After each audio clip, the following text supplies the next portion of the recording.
पैसे उकळले, जमीन दिली नाही आणि थेट जीवे मारण्याची धमकी.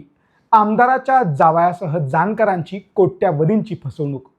पनवेलमधील जमीन व्यवहार प्रकरण नक्की आहे तरी काय? रायगड जिल्ह्यातील पनवेल येथे जमीन खरेदीच्या नावाखाली तब्बल 14,49,00,000 रुपयांची मोठी फसवणूक झाल्याचा धक्कादायक प्रकार उघडकीस आलाय.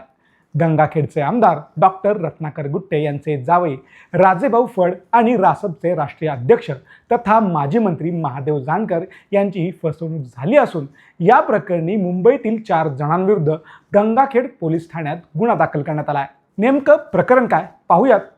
मुंबई येथील टोटल लॉजिस्टिक प्रायव्हेट लिमिटेड या कंपनीचे संचालक प्रवीण गुप्ता यांच्याकडे पनवेल तालुक्यातील कोळखे येथील गट क्रमांक 81, 82 आणि 83 मधील मालमत्ता होती.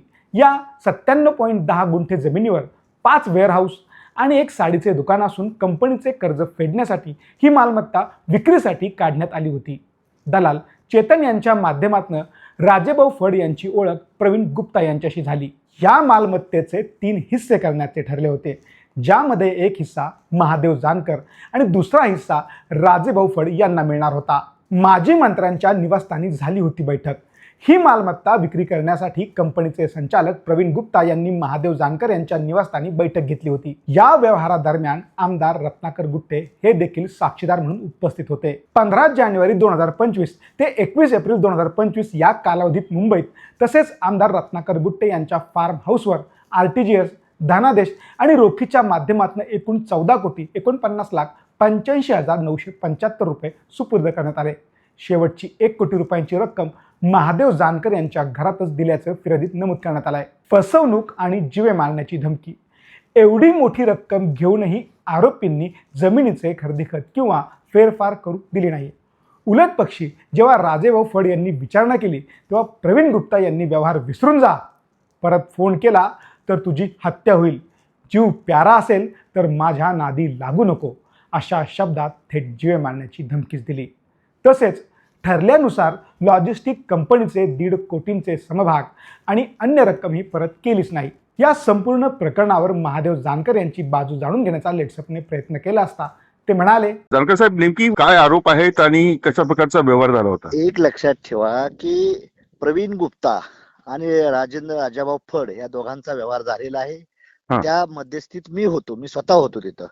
ते पैसे राजाभाऊ फडनी 14.5 कोटी रुपये प्रवीण गुप्तांना दिलं होतं. प्रवीण गुप्ताची एक प्रॉपर्टी पनवेल मधली घ्यायची होती तिथं, पण प्रवीण गुप्ताच्या मुलानं नंतर ती प्रॉपर्टी ना द्यायला नाव करायला अडचण केली. म्हणून साठी ती केस राजाभाऊ फडनी त्यांच्याशी केली. त्यात माझा संबंध नाही. फक्त मी त्या मिटिंगला होतो, माझ्या घरीच ती मिटिंग झाली. आणि आता ते राजाभाऊ फडचं जे पनवेलचा प्लॉट घ्यायचा होता जागा, त्याबद्दल त्यांचं हे चाललं होतं. पण कालच मला प्रवीण गुप्तांचा फोन आला, राजाभाऊ फडचा फोन आला. प्रवीण गुप्ता म्हणले त्यांच्या नावावर आम्ही अर्धा एकर त्याची जागा आहे ना 3.5 एकर, त्यातली 50% जागा आम्ही राजाभाऊ फडच्या नावावर करतो. त्यामुळे ते प्रकरण मिटल. ते पैसे राजाभाऊने दिले तर दिले, ते कुणाला चेक न दिलं नाही.